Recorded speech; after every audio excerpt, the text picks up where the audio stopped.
ಇದೇ ನೋಡ್ರಿಪ್ಪ ನಮ್ಮೂರು. ಯಾರ್ಯಾರೆಲ್ಲ ನಮ್ಮೂರು ನೋಡಿದಿರ ಕಮೆಂಟ್ ಬಾಕ್ಸ್ ಅಲ್ಲಿ ಕಮೆಂಟ್ ಮಾಡ್ರಪ್ಪ. ಹಾಯ್ ಗೈಸ್, ಎಲ್ರಿಗೂ ಸ್ವಾಗತ ನನ್ನ ಮತ್ತೊಂದು ಮಿನಿ ಬ್ಲಾಗ್ಗೆ. ನಾನ್ ಇವತ್ತು ಹೋಗ್ತಿದ್ದೆ ಊರ್ ಕಡೆ. ಹಾಗಂತ ನಾನು ರೈಲ್ವೆ ಸ್ಟೇಷನ್ ಬಂದು ಸೀದಾ ನಾನು ಹೊಂಟಿದ್ದೆ ಮಾರ್ಕೆಟ್ ಕಡೆ. ಮಾರ್ಕೆಟಿಗೆ ಬಂದ್ಮೇಲೆ ನಾನ್ ತಗೊಂಡಿದ್ದೆ ದಿನಸಿ ಸಾಮಾನುಗಳನ್ನ. ದಿನಸಿ ಸಾಮಾನು ತಗೊಂಡ್ಮೇಲೆ ನಾನು ಹೊಂಟಿದ್ದೆ ತರಕಾರಿ ತಗೊಳಕ್ಕೆ. ಮನೆಯಲ್ಲಿ ಯಾವ್ಯಾವ ತರಕಾರಿ ಬೇಕಂತ ಹೇಳಿದ್ರಂತ ಅದನ್ನ ನಾನು ತಗೊಂಡು ಲಿಸ್ಟ್ ತಗೊಂಡು ನಾನ್ ತಗೊಂಡು ಹೊಂಟಿದ್ದೆ ಸೀದಾ. ಇಲ್ಲ ತರಕಾರಿಗಳನ್ನ ತಗೊಂಡು ನಾನು ಹೊಂಟಿದ್ದೆ ಸೀದಾ ಊರ್ ಕಡೆ. ಮತ್ತೆ ಮಾರ್ಕೆಟ್ ಇಂದ ನಾನು ಹೊಂಟಿದ್ದೆ ಸೀದಾ KSRTC ಬಸ್ ಸ್ಟ್ಯಾಂಡ್ಗೆ. ಹಾಗಂತ ನಾನು ರ್ಯಾಪಿಡೋ ಮಾಡ್ಕೊಂಡು ನಾನು ಹೋಗ್ತಿರುವಾಗ ರ್ಯಾಪಿಡೋ ಭಯ ನಿನ್ ವಿಡಿಯೋಸ್ ನೋಡಿದ್ದೇನೆ ಅಂತ ಹೇಳಿದ್ರು. ತುಂಬಾ ಖುಷಿ ಆಯ್ತು ಗೈಸ್.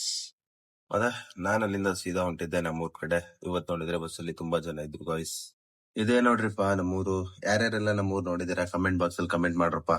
ನಮ್ ಊರಿಗೆ ಬಂದ್ಮೇಲೆ ನಾವು ನಮ್ಮೂರ್ ಕೆರೆ ಕಡೆ ಬರ್ಲೇಬೇಕು ಗೈಸ್. ಸೊ ಯಾಕೆ ಗೊತ್ತಾ, ಲಿಟ್ರಲಿ ಹೇಳ್ಬೇಕಂದ್ರೆ ಇಲ್ಲಿ ಫಾರೆಸ್ಟ್ ಇದೆ ಗೈಸ್. ಹಾಗಾಗಿ ನೋಡಕ್ಕೆ ಸಖತ್ ವ್ಯೂ ಕಾಣಿಸುತ್ತೆ. ಮತ್ತೆ ಊರಿಂದ ನಾನು ಸೀದಾ ಬಂದಿದ್ದೆ ಮತ್ತೆ ರಿಟರ್ನ್ ದಾವಣಗೆರೆಗೆ. ಇವನ್ ಗುರು ನನ್ ಆತ್ಮೀಯ ಸ್ನೇಹಿತ, ನನ್ ಚೈಲ್ಡ್ಹುಡ್ ಇಂದ ಇಬ್ರು ಒಂದೇ ಹತ್ರ ಓದಿದ್ವಿ. ಮತ್ತೆ ಮುಂದಿನ ವಿಡಿಯೋದಲ್ಲಿ ಸಿಗೋಣ. Bye guys, love you, take care.